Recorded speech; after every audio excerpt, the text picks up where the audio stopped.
collect them all. That was the motto of the 1980s. While many of us desperately tried to build the ranks for the ever-growing favorite franchises made famous in the 80s, other toy lines tried to find their place in the pack in the decade, with varying degrees of success. I'm Victor, and straight out of the Gen Experience, 12 lesser-known toy lines that you may have forgotten. They looked awesome. You may have even had one or two. The ever-increasing options on the toy landscape grew, vying for attention as the new Generation Y began to share the same space as X.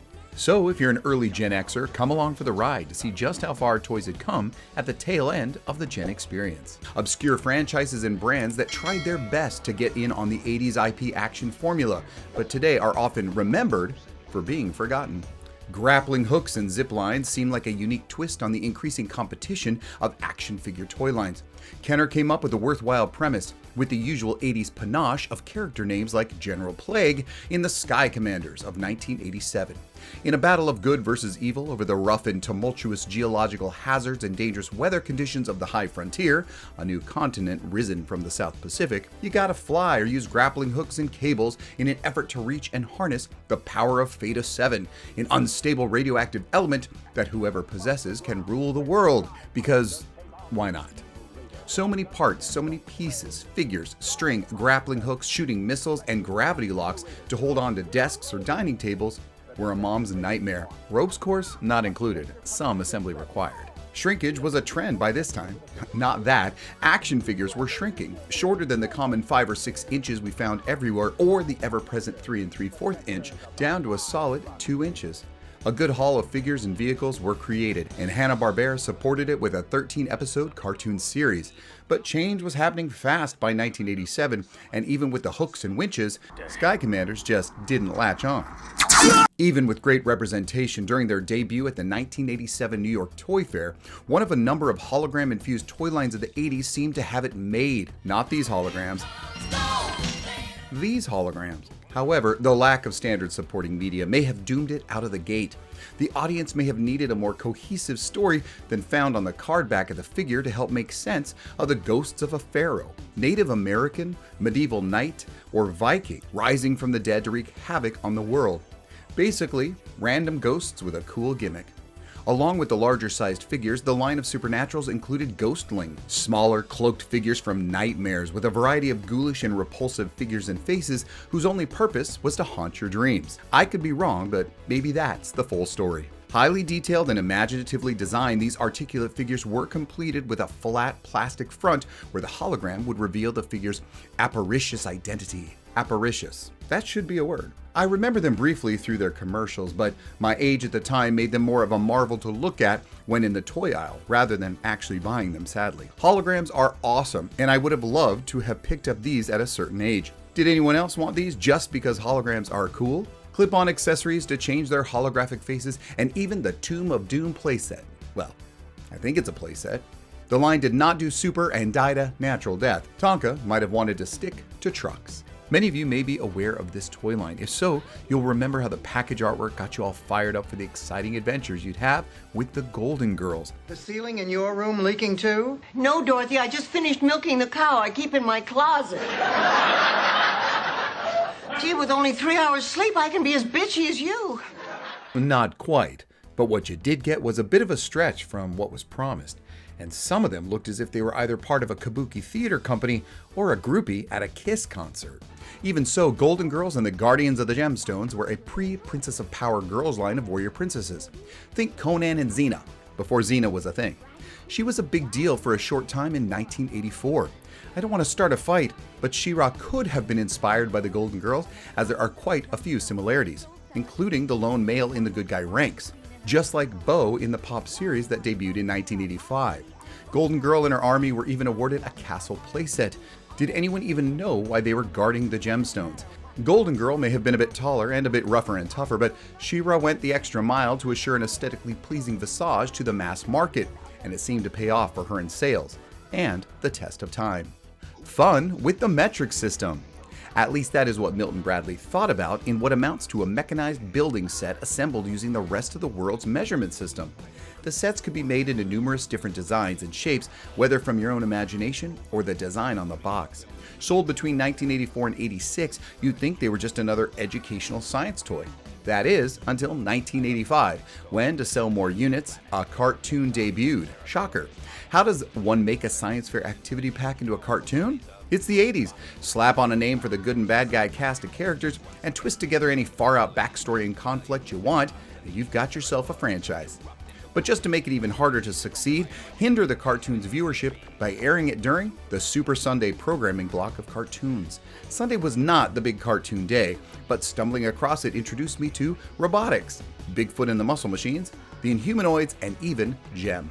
You know which of them survived the Sunday gamble. The animated Robotix was not good, but the toys were popular and continued to be so until well into the 2000s. Milton Bradley had sold them to Learning Curve in 1994, and then Robotix and Things took over in 2001, until they became a casualty of COVID. This toy line was for mechanical minds and never needed the low quality and forgettable animated accompaniment with their goofy looking character designs. If you're like me, you hoped this was a sequel toy line to the $6 Million Man and the Bionic Woman, but alas, that was not the case. However, Jamie Summers and Steve Austin were the inspiration and the original intent before creatives of the 80s got involved and moved towards 6 Bionic family members working together out of their sleek RV to challenge the villainous Dr. Scarab and his insanely 80s named villains: Glove, Madam O, Chopper, Mechanic, and Clunk. The 1986 LJN toys were well constructed and included a large selection of figures and accessories, including a grossly misshapen ape, Fluffy. From 86 to 87, there was the accompanying cartoon, but it did little to improve sales. Even as I was getting older, I enjoyed a good cartoon. A good cartoon. So I never saw this, and didn't even know there were action figures. A big departure from LJN's Thundercats, stores just weren't stocking this selection in droves as the toy shelves were already pretty packed during this period of the decade. By the time the toys were more readily available, the interest had already moved on to the next new thing. It may surprise you that there were a lot more 2-inch action figures after the popular mask toy line of Kenner in 1985. The norm had been the larger 5 and 6-inch figures, or the steadfast 3 3/4 inch held by Star Wars. But by the time of the Air Raiders, smaller figures were common, and they were to fit in vehicles that drove a new toy line's versatility, but I was regrettably aging out. Hasbro's 1987 brand that brought out the big guns, air guns that is, was made up of small figures and plenty of enticing accessories that had all to do with the toy's planned play pattern. They had a terrific idea to combine a line of characters and story that includes Airlandia, the Petrified Cloud Forest, and Lords of the Wind, with a classic toy element of air pump related launching. At one time, you'd find countless air pump activated toys and rockets at any store aisle or checkout counter. But now, shove a figure onto a cool air pump activated vehicle with firing missiles to sell, and you've got yourself the Air Raiders. But with no accompanying cartoon, although the commercial could have fooled you, they were a short-lived novelty. Who of you out there got a little air with these later 80s toys? Originally debuting over 40 years ago, Eagle Force was a nearly 3-inch die-cast action figure military-themed toy line. They stood alone at that scale, and in 1982, after being heavily marketed at Toy Fair, sold out instantly at Target when released. Sadly, the second wave never saw toy shelves as Mego, their manufacturer, abruptly dissolving, leaving so many unproduced toys for a line with legs that had come out of the gate running. The world was introduced to Captain Eagle and his team of top military specialists with codenames such as Sergeant Brown, Big Bro, Harley, Turk, and the Cat. Not to mention an early female fighter in the ranks, Goldie Hawn. They fought the forces of Riot, roving international organization of tyranny. Nice. Led by the evil General Mamba, assisted by Baron von Chill. Wait, are these action figure villains or fast food mascots? I was so obsessed by Motu and Star Wars at the time, I completely missed these little guys, but jumped at the arrival of another versatile group of military specialists when Hasbro's Real American Hero, who had a lot of money to back the sequel toy line to their original Fighting Man of Action, burst onto the scene. Conspiracy alert! Was it G.I. Joe's new 3 3/4 inch figures with codenames like Flint, Duke, Roadblock, Dusty, and Scarlet? Who put Mego out of business?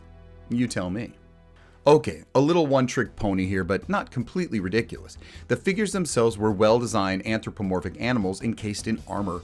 They were beasts with the power of earth, wind, and fire. Wait, no. Earth, water, and fire. Created by Takara, the company that would create the original Japanese Transformers, these 1986 creations were designed as a spin-off of sorts to the original Transformers, and even made an appearance in the Japanese cartoon as the Beastformers, although they didn't transform. This rare occurrence gave Hasbro the ability to license them, and they did so with no connection to their famous transforming robot line. More like the two-person card games where players take turns battling the other with decks of cards they had built, where powers determined the victor. The Battle Beasts of 1987 were action figures that could be pitted against one another, where a rub sign would reveal their natural power. Just like rock, paper, scissors, water beat fire, fire beat wood, and wood beat water. I guess because a tree forms a dam. Wood floats on water. We'll go with that. Like the card games, there was no actual battle, and your finger did the fighting. The rub signs never changed, but at least there were well over 125 separate unique figures in 4 series. Eventually, new Shadow Beasts, along with vehicles and playsets, were added to the line. A relative success without a cartoon, their price point was easily manageable by parents too. Always intrigued by new toys even after my own playtime had ended, I remember seeing the commercial, passing them off as simplistic, unimaginative, and unfortunately a sad prospect of toys to come for the new generation. In an early marketing victory, the buyer of these mini-manimals would not know the power affiliation of the toy, so went in blind when purchasing the packs of 2 characters with one of 3 or 4 symbols. Eventually, a starburst symbol was added that could defeat any other element, but you had to buy the figures to find it, which reinforced collect them all. Typical 80s. Screens are not just a modern problem. Our parents wanted us to spend less and less time in front of the TV, but the 80s, they just wouldn't relent. Not only were there cool shows, but there were awesome toys that now could interact with your TV. Captain Power was a new toy line by Mattel in 1987, but didn't come with a cartoon. No, it came with a live-action sci-fi action show. Marketing intended to keep you close to the tube when playing, not only because the toy and the show interaction, but because they could sell you more toys. The series is an incredible time capsule of the 80s themes and trends. Terminator Light, if you will, Captain Power and the Soldiers of the Future did mix early computer animation, and I mean early, into their dark-themed post-apocalyptic Earth of the 22nd century, where cybernetics have subjugated humans. The toys were quality action figures with nice molds, and vehicles came with one of 3 VHS tape adventures the plastic playthings could engage with while in your hands. The problem was, it was a VHS tape. The story, the endgame, it would never change. But during any of the 22 episodes of this dark kids show, you could interact with your screen in a very laser tag way, where often the results would vary while bringing more surprise excitement to your battle play. Another incredibly inventive 80s toy line trying to find its space on the shelves during the overcrowded collect 'em all generation. Now, who remembers these? A faint recollection myself, but I recall the ad catching my eye. It was 1984, and I was well into Transformers. My parents couldn't keep up with all the new and exciting toy lines and action figure characters I was falling for. But come on, this gimmick has never been repeated, but with good reason. It wasn't very reliable, and trying to collect these today loose, that might drive you insane. Like most things in the 80s, if you didn't have accompanying media, you were an outcast, a loser. No matter the gimmick, the Infaceables were a seemingly random collection of good and bad action figure warriors with rubber-skinned human faces that would shrink wrap around a sub-form by inflating and deflating air around the rubber face to complete the transformation from human to beast in seconds. Oh, that's how the Kardashians do it. The marketing of these 6-inch figures with weapons left us swearing we had reached the pinnacle of action figure technology. The thin skin was well known to degrade and probably only lasted a few facelifts before it was rendered useless. To be honest, both versions are pretty murky at best. With only 8 characters and 3 vehicles, albeit with names like Crusher Cruiser and Incredible Thrasher, these failed figures from Galoob didn't make enough noise in a crowded toy store to stick around long. Who's got one? It was the late 70s. I had both the 2-foot plastic Shogun Warrior Mazinga and his 3.5-inch pocket-sized version. I had no idea their story, where they came from, nor could I read the foreign symbols on the waistband, and I didn't care. I loved their look, and they easily got involved in stories with my Fisher-Price Adventure People and Star Wars action figures. Although released in 1979 by Mattel, they would go on through 1980. Obviously Japanese imports, these toys were based on a variety of anime that we in the USA were clueless about. But it didn't mean we shunned the line of robotic Asian-inspired warriors. These large protectors were a combination of design elements that really sparked our imaginations. This is like total pre-Zord inspiration for all you Power Ranger fans. Roller skates for feet was cool, but it was the firing fist with projectiles that I appreciated most. Forced to alter projectiles for safety, and the declining interest led to their cancellation in the States, while Western animation marketed toy lines waited in the wings. I would have normally not included a mass media tie-in toy line, especially one based on an existing TV show. There were plenty of these from Mego, even one for the Love Boat. But this one is just special. I said fire that weapon. All right. You're fired. In 1982, during the last season of the show, TriStar International Toy Company, no relation to the movie studio, created a toy line based on a very popular and current primetime series, MASH. It only lasted the 1 year, but was the biggest success after their poor, pitiful Pearl dolls of the 60s. Pitiful is right. MASH toy line consisted of 8 figures. Amazing to realize that the 8th figure was Klinger, in drag, with no controversy whatsoever, with action figures that look surprisingly like their real-life counterparts, and 3 vehicles with an unnamed extra action figure army builder, literally a blonde version of Hawkeye. They also included a full-on playset of the 4077th, complete with tents and accessories on a plastic matte base, not to mention the famous directional sign from the show.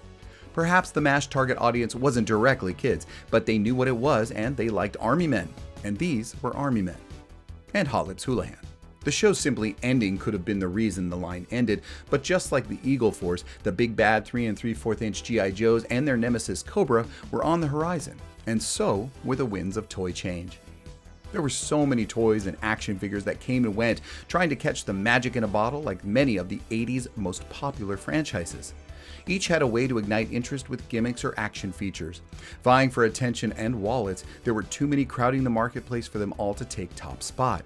In no way was this inferring any of them were bad. On the contrary, some were very good and could have been your favorites. Half of these did fall out of my initial playtime years, but I always kept an ear to the ground and was interested in what was coming out next.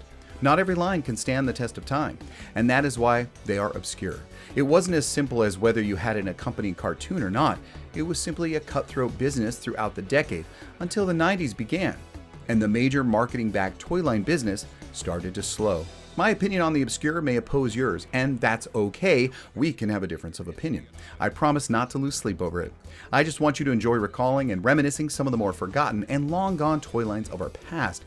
Which did you play with? Which did you call your favorite? Share with us all in the comments, and if you didn't already, please click that like and press subscribe for more great content like this. Look around the channel and even peruse the store for unique merchandise from the Gen Experience. Until next time. Collect them all!